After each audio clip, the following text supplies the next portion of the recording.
자, 국소적 약물 투약, 호와 좌약에 대한 문제풀이 도와드리도록 할게요. 350페이지 1049번부터 해당되는 문제가 되겠습니다.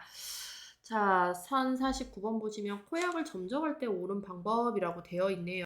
자, 1번 사골에 상비각계 우측을 향해 점적을 한다라고 되어 있는데 사골 상비각계 중앙이죠. 중앙. 자, 가운데 중앙.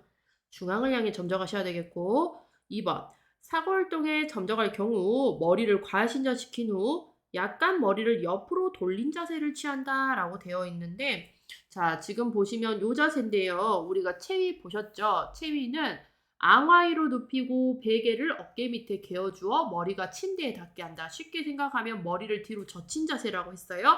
머리를 뒤로 젖히시기만 하시면 돼요. 과신전, 머리를 과신전, 이게 과신전. 과신전 시켜주시는데 우리 지금 요 지문에서는 머리를 옆으로 돌린다고 되어 있는데 머리를 옆으로 돌리지는 않습니다. 반듯하게 누워서 머리를 뒤로 젖히는 자세, 과신전 시켜주시는 자세만 취해주셔도 돼요. 자, 3번 약물이 비강처부에 떨어지면 코로 숨을 쉬게 한다라고 되어 있는데 코에 지금 약물이 들어가고 있는 상태에서 코로 숨을 쉬면 안 되죠. 어디로 숨을 쉬게 한다? 입으로 숨을 쉬게 한다라고 보시면 되겠습니다.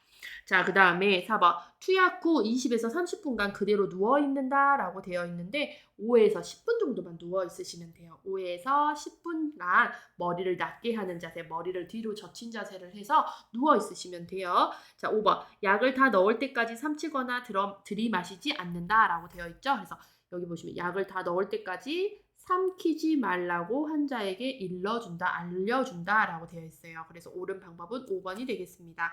자, 그 다음 문제 50번. 젤라틴과 같은 단단한 약재로 체각 내에 삽입하여 체온으로 용해에 흡수되도록 만드는 약은 무엇입니까? 라고 물어봤죠. 답은 4번 좌약이 되겠습니다. 좌약은 젤라틴과 같은 단단한 약재고요. 체각, 우리 몸 안쪽에 집어넣어서 이 약이 체온에 의해서 녹도록 만들어요. 그래서 이게 녹는 다음에 몸속에 흡수될 수 있도록 만든 약재를 좌약이라고 이야기합니다. 자, 그 다음에 51번. 직장을 통해 약물을 투여하는 목적으로 옳은 것은? 이라고 되어 있습니다. 자, 1번. 하재의 경우 장내가스를 제거하기 위함이다 라고 되어 있죠. 하재는 우리가 변비약 완화제예요, 여러분. 하재, 완화제의 경우 장내의 가스를 제거한다라고 되어 있는데 가스 제거는 할 수는 없어요. 하재, 완화제, 변비약은요. 가스 제거는 할 수 없고요. 딱딱해진 대변을 갖다가 부드럽게 하고 응가마려운 느낌을 나게 해요. 배변을 자극해서 변이 밖으로 빠져나올 수 있도록 만드는 거지 가스 제거는 할 수 없어요. 가스 제거는 못해요. 자, 2번. 진정제, 신경안정제, 영양제 등 다양한 약물을 투여하기 위한 다양한 약물을 투여하는 건 맞긴 하지만 여기에 영양제 투여는 없어요, 여러분. 영양제가 아니고 들어가게 되면 해열제가 되겠죠? 3번. 기관지 확장제와 같은 좌약은 직장 내 국소적 효과로 호흡을 용이하게 한다라고 되어 있는데 국소적 효과를 기대하는 게 아니라 전신적 효과를 기대를 하죠. 전신적 효과를 기대해서 호흡을 용이하게 합니다. 자, 5번. 고열 어린이에게 해열제를 투여하기 위함이다. 맞죠? 답은 5번이에요. 그래서 보통 우리 직장 자약은 해열제를 쓸 때 많이 사용을 하는데 어린 아이들에게 흔히 많이 사용해요. 그러니까 경구로 삽입하기 힘들다든지 비경구, 주사 같은 것들로 사용하기 어려울 때 애들이 먹는 약도 거부하고 주사 맞는 것도 거부하며 이제 해열제를 항문으로 삽입을 할 수가 있어요.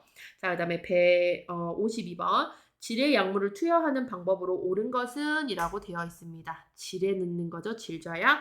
자, 1번. 대상자에게 질약 삽입 전 소변을 보게 한다. 맞죠? 투약 전에 소변을 보게 해서 방광에 있는 소변이 비워져야지만 우리가 질 안쪽까지 부드럽게 좌약이 삽입이 될 수 있어요. 답은 1번이겠고 2번. 옆으로 누운 자세에서 필요한 부분만 남기고 혼입을불로 덮어준다라고 되어 있는데 옆으로 눕지 않았죠. 우리가 질좌약 삽입할 때 최이는 배행와이 기본적으로 반듯하게 누워서 다리를 이렇게 구부려주는 자세였어요. 구부려줘서 벌리거나 구부린 다음에 이렇게 위로 올려서 벌리거나 그래서 옆으로 누운 자세가 아니라 기본적으로는 앙와이 자세에서 다리의 변형이 가는 배행아이라든지 절서기를 시행을 해줍니다.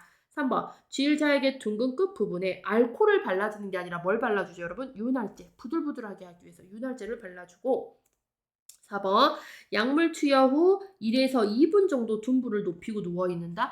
1에서 2분 가지고는 택도 없죠. 둔부를 올리고 20분 정도 20분 동안 그대로 누워있어야 약물이 흡수가 질 안쪽, 질 후원계까지 잘 흡수가 될 수 있습니다. 자, 5번 쥐일자약 삽입 전 손가락을 넣어 질세척을 실시한다. 질세척 하지 않아요. 이런 내용은 있지도 않았어요, 여러분. 자, 53번. 질세척의 금기증 하고 나와 있죠. 자, 질세척을 하면 안 되는 경우는 월경중에 감염에 취약해지는 질 환경이 유발이 되는데 이때 질세척까지 해버리면 감염이 진행이 될 수가 있어요. 그 다음에 분만 직후면 회음도 절개된 상태에 자궁이랑 질에 상처가 나여 있고 오염이 되어 있는 상태인데 상처가 아물지 않은 상태에서 어떤 자극이 들어가면 감염과 염증에 굉장히 취약해집니다. 그 다음에 임신 후반기가 되면 만삭이라는 표현을 쓰는데 이때 질세척을 했을 때 어디를 자극을 해버리냐? 자궁 수축을 유발을 해버려요. 그래서 우리 아가들이 엄마 뱃속에서 더 있어야 되는데 더 있지 못하고 나와버릴 수 있는 그런 상황이 또 발생을 하기 때문에 하면 안 됩니다. 그래서 답은 1번이 되겠어요. 자, 1054번을 볼게요. 질에 약물을 투여한 후 둔부를 올리고 있어야 하는 이유. 약물이 잘 흡수되게 하기 위해서. 그래서 답은 5번이죠. 주입된 약이 어디로? 질 후원계로 잘 흡수되도록 하기 위함이다. 라고 보시면 되겠습니다. 자, 여기까지 해서 우리가 국소적 투약, 코와 자약에 대한 문제풀이 종료하도록 할게요. 수고하셨습니다.